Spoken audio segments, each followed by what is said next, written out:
Assalamualaikum warahmatullahi wabarakatuh.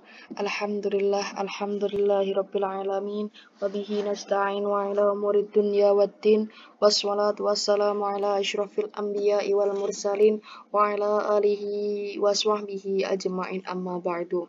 Pertama dan yang paling utama, marilah kita panjatkan puji syukur kehadirat Allah Subhanahu wa taala yang telah memberikan nikmat dan kesempatannya sehingga kita bisa dipertemukan pada media online ini, pada hari Senin yang berkah ini, dan pada presentasi kelompok 6 ini. Pada kesempatan kali ini, kami dari kelompok 6 hendak mempresentasikan hasil kerja dan diskusi dari kelompok kami, yaitu pembahasan mengenai materi pemikiran hukum Islam Ibnu Anas perspektif sejarah sosial. Sebelumnya, perkenalkan, kami dari kelompok 6 yang beranggotakan saya sendiri, Nurul Arifah, dengan nomor induk mahasiswa 202131060, dan yang kedua Mbak Wening Imastuti dengan nomor induk mahasiswa 202131047, dan yang ketiga Mas Ihsan Mustaqim dengan nomor induk mahasiswa 182131107. Kemudian bahasan yang pertama yaitu mengenai biografi Malik Ibnu Anas.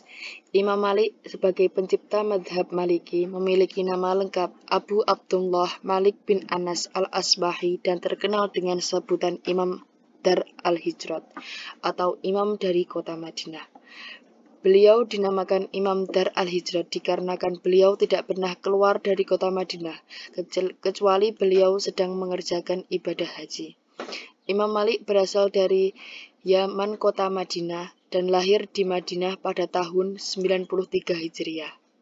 Beliau adalah rahimahullah dan meninggal pada usia 85 tahun tepat pada 14 Rabiul Awal 179 Hijriah di Madinah dan dikuburkan di Baqi. Kemudian bahasan yang kedua yaitu mengenai kajian sejarah sosial hukum Islam. Sejarah sosial Islam didefinisikan sebagai suatu ilmu yang mempelajari dan mengkaji pemikiran hukum Islam dengan melihat keadaan bidang sosial, budaya, politik, dan ekonomi. Dalam pemikiran hukum Islam, yang dimaksud dengan sejarah sosial pemikiran hukum Islam merupakan pengkajian mengenai pemikiran hukum Islam dengan selalu memperhatikan keadaan dan aspek agama, ekonomi, sosial, budaya, dan politik, dan aspek tersebut dapat mempengaruhi berkembangnya dan lahirnya suatu pemikiran dalam hukum Islam. Kemudian yang selanjutnya akan dibahas oleh teman saya, Mbak Wening. Yang ketiga, pengaruh kondisi sosial dan politik terhadap pemikiran hukum Islam Imam Malik bin Anas. Perkembangan hukum Islam dipengaruhi oleh 3 faktor, diantaranya adalah 1. Faktor personal mujtahid, 2. Faktor lingkungan sosial, serta faktor politik dan kehendak penguasa.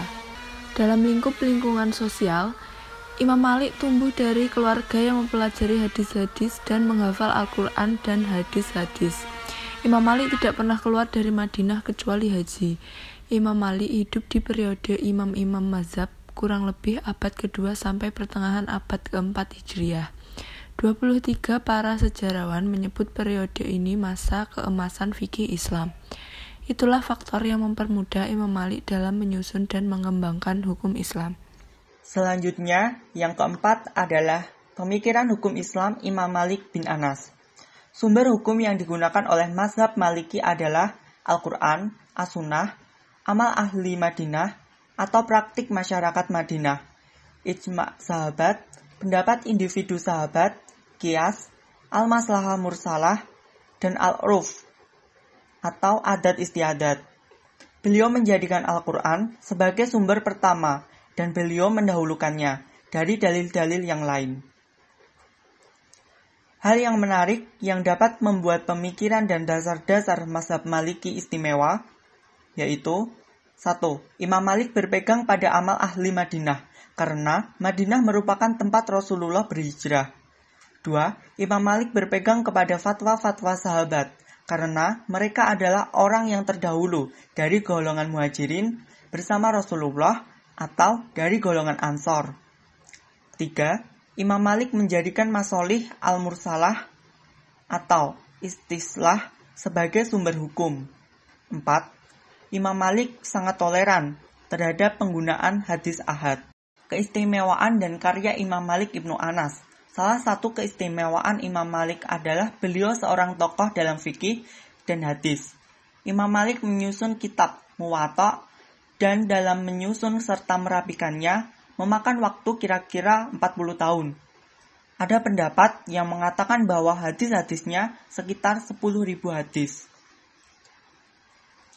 Salah satu kata mutiara dari Imam Malik Ibnu Anas yang dikenang hingga sekarang adalah bukan ilmu yang harus datang kepadamu, tapi kamulah yang seharusnya datang menjemput ilmu. Itu tadi video presentasi dari kelompok 6. Apabila ada salah dan kekurangannya, kami mohon maaf yang sebesarnya. Cukup dari kami, sekian dan terima kasih. Wassalamualaikum warahmatullahi wabarakatuh.